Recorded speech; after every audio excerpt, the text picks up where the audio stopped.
Hi అండి, అందరికీ నమస్తే. ఈరోజైతే మంచి టిప్స్ అండి. ఆ టిప్స్ ఏంటో చూడబోయే ముందు ఎవరైనా నా ఛానల్ కనుక ఫస్ట్ టైం చూస్తున్నట్టయితే ప్లీజ్ సబ్స్క్రైబ్ చేసుకోండి. ఇంకా నా ఛానల్లో అయితే మంచి టిప్స్ ఉన్నాయండి. మీరు కావాలంటే నా ఛానల్లోకి వెళ్ళి చూసేసేయండి. ఇప్పుడైతే ఫస్ట్ టిప్, మనం ఇలాంటి క్లిప్పులు అయితే ఒక డబ్బాలో పెట్టుకుంటున్నాం కదా, అవి మనం బట్టలు ఉతికేటప్పుడు మిద్దెపైకి తీసుకుపోవాలన్నా లేదంటే బకెట్లో పెట్టుకొని పోవాలన్నా పడిపోతూ ఉంటాయి. అలా కాకుండా ఇలా అయితే ట్రై చేయండి. చూడండి, ఇలా వేస్ట్గా మన కుక్కర్కి గ్యాస్ కట్టర్ లూజ్ అయిపోయి ఉంటుంది కదా, అలాంటిది పడేయకుండా ఇలా క్లిప్పులు కనుక పెట్టేసుకున్నామంటే చూడండి, మన ఇంట్లో ఉండే క్లిప్పులని ఇలా పెట్టేసుకున్నామంటే మనకు బట్టలు పెట్టడానికి చాలా ఈజీగా ఉంటుంది. తీసి మనకు ఏ క్లిప్పులు అయితే గట్టిగా ఉంటాయో కొన్ని బట్టలు ఉన్నప్పుడు అవి పెట్టేసుకోవచ్చు. మనం తీసుకెళ్ళడానికి కూడా చాలా బాగుంటుంది. మనం టబ్బులో అయినా బకెట్లో అయినా లేదంటే చేతికి ఇలా తగిలించేసుకొని అయినా తీసుకొని వెళ్ళొచ్చండి. ఈ టిప్ అయితే చాలా బాగా యూజ్ అవుతుంది. మనకు గ్యాస్ కట్టరు వేస్ట్ కాకుండా ఉంటుంది, పడేయకుండా ఇలా కూడా యూజ్ చేసుకోవచ్చు. నాకైతే ఇదైతే చాలా బాగా నచ్చిందండి. నేను ఇంకా ఎప్పుడైనా సరే క్లిప్పులు తీసుకువెళ్ళాలంటే ఇలా తీసుకొని వెళ్తానండి. చూస్తున్నారు కదా, ఈ టిప్ నచ్చినట్టయితే వీడియోను లైక్ చేయండి. ఇంకా సెకండ్ టిప్ ఏంటంటే, మనం ఇలాంటి బాక్సులు ఉంటాయి కదండి, ఇవి మనం ఫ్రిడ్జ్లో పెడుతూ ఉంటాం కదా, డీప్ ఫ్రిడ్జ్లో. దీంట్లో ఏదైనా పెట్టేసి కానీ ఏదైనా మటన్ కానీ అట్లాంటిది ఉన్నప్పుడు కానీ కర్రీ ఉన్నప్పుడు కానీ ఫ్రిడ్జ్లో పెడుతూ ఉంటాము. అది గడ్డ కడుతుంది.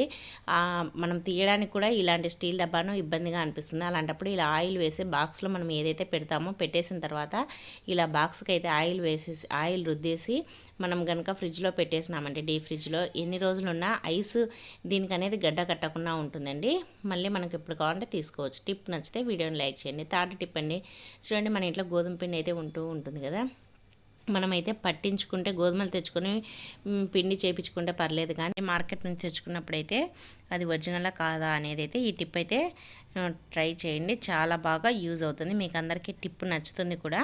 ఒక గ్లాస్లో అయితే ఒక చిన్న టీ గ్లాస్లో కానీ ఇంకో కొద్దిగా పెద్ద గ్లాస్లో కానీ 1 టేబుల్ స్పూన్ గోధుమ పిండిని వేసుకొని మనము ఇది బాగా అంటే దోశపిండి బ్యాటర్ మాదిరి బాగా కలుపుకోవాలన్నమాట. పిండి ఉండలు లేకుండా మనం ఎంత కలిపినా కూడా వాటర్ వేసి అది పైన పిండి తేలుతూ దాంట్లో సరిగ్గా కలసలేదంటే అది పిండి ఒరిజినల్ది కాదని గుర్తుపెట్టుకోవాలి. బాగా కలిసిపోయి పిండి మామూలుగా దోశ పిండి బ్యాటర్ మాదిరి అయిపోయింది, అస్సలు పైన తేలలేదు అంటే అది మంచి పిండి అని, అస్సలు దాంట్లో కలచలేదనేది మనం గుర్తుపెట్టుకోవాలండి.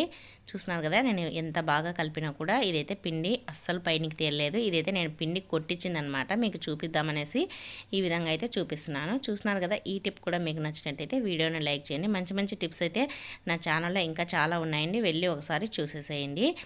ఫోర్త్ టిప్ ఏంటంటే, మనం నిమ్మకాయలు తెచ్చుకుంటూ ఉంటాం కదా, నిమ్మకాయను ఒక్కొక్కసారి మనకు కొద్దిగా జ్యూస్ అవసరం పడుతుంది. అలాంటప్పుడు మనము నిమ్మకాయనంతా కట్ చేసి వేస్ట్ చేసుకోకుండా ఇలా అయితే ట్రై చేయండి. ఒక టూత్పిక్ కానీ ఇంకా ఏదైనా చిన్న స్టిక్ కానీ తీసుకొని ఇలా అయితే హోల్ పెట్టేసుకొని మనకు ఒక 2-3 డ్రాప్స్ కావాలన్నప్పుడు ఇలా అయితే హోల్ పెట్టేసుకొని ఇలా పిండేసేయండి. ఇలా మనకు ఒక్కొక్కసారి కొద్దిగానే నిమ్మరసం అవసరం పడుతుంది. ఏదైనా టీలో పిండుకోవాలన్నా లేదంటే పైన సలాడ్ పైన కొద్దిగా వేసుకోవాలన్నా కూడా. అలాంటప్పుడు ఇలా అయితే హోల్ పెట్టేసి పిండేసుకొని తర్వాత దీన్ని మనం ఫ్రిడ్జ్లో పెట్టేసుకున్నామంటే నిమ్మకాయలు వేస్ట్ కాకుండా ఉంటుంది. మళ్ళీ మనకు దాన్ని యూజ్ చేసుకోవచ్చు. మనం కట్ చేసినా కూడా వాడిపోకుండా అయితే ఇలా అయితే ఫ్రెష్గా ఉంటుంది. టిప్ నచ్చితే వీడియోని లైక్ చేయండి.